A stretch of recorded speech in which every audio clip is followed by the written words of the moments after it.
One of the caveats that I do have some personal information that I did get personally involved in was some information that had to do with the Stargates and Looking Glass, and more specifically the 2012 problem with those projects. The popular opinion of what's out there right now is that the project was shut down because there was a problem when we approached 2012. I've heard it described a number of ways, but to my knowledge, the problem is that the timelines converge on that point in time. And when you know enough about the Stargate projects and the Looking Glass project to know how string theory works and how the possibility of possibilities works and how making one choice over here doesn't necessarily mean that the other choice couldn't exist at the same time. But once you get your brain wrapped around this subject, you find out that at the end of 2012, in an easy way to put it, the choices that we make become less and less consequential to the future. And eventually we're pushed into this bottleneck of time, no matter which choice we make. And that's important to the people that had access to Looking Glass because they would use Looking Glass knowing the choices that they would make and the future would pop up. The big mistake was coming up with the possibility of future. And when we started using a computer to say, well, if we make this choice, it's 79% possible that this scenario happens, and 23% are possible, or whatever, I'm using round numbers, that this scenario would happen. The understanding at the time was that was realistic. However, if you go down the road further and free will continues to exercise itself on this game, that 79% possibility sometimes changes very, very fast. But if you look at the situation in a point of time, it seems very realistic that that's the greatest possibility.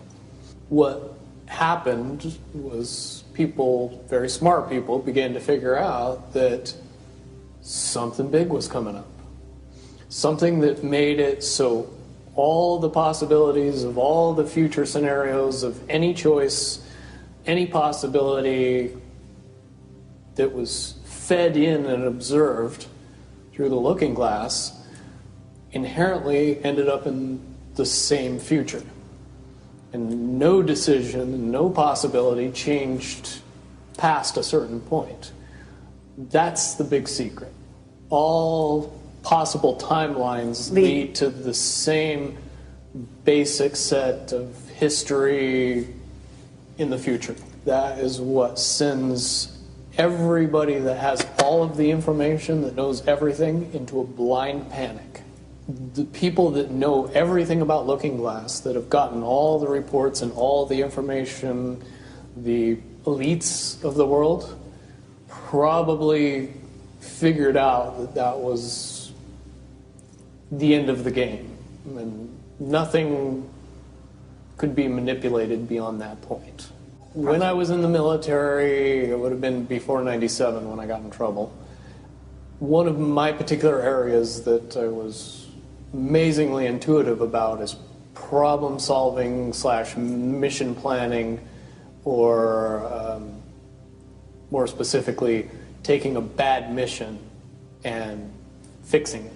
Certainly knowing how string theory and possible futures works makes it so you can work your mind very quickly to see the reality of what's happening and decide what decisions need to be made to change it for a particular outcome. At a certain point, after they're done hearing the computer tell them this is what's going to happen over and over and over and over again, all they become focused on is how do we fix it? What I do know is that I was called in and asked to solve this problem, this timeline contraction problem. And I eventually did my due diligence and did all the investigating and basically only had one piece of information, and that was reinforcement. The computer's right. The timelines will contract down to some inevitable thing. There is an inevitable event. It's been forecast, it's been predicted, it's been fed to us in a slop trough of what they want us to believe will happen. They don't actually have control over what happens. They only have control over the reaction, and it seems that no matter what they try to do to cause their desired reaction, it's going to have an opposite effect. Much, much easier for me to explain today what that process is as opposed to back then. If I had to give it a name, I would say it's the awakening process.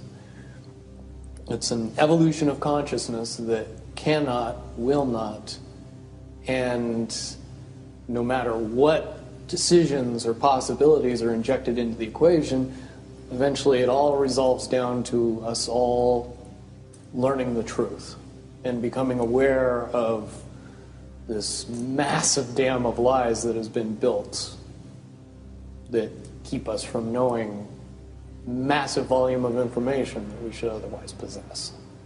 Essentially what happened with Looking Glass, not only did they not want people to use it anymore because they knew it was just going to burp out the same thing, but at the same time they didn't want anybody else to know what it was saying, I'm sure.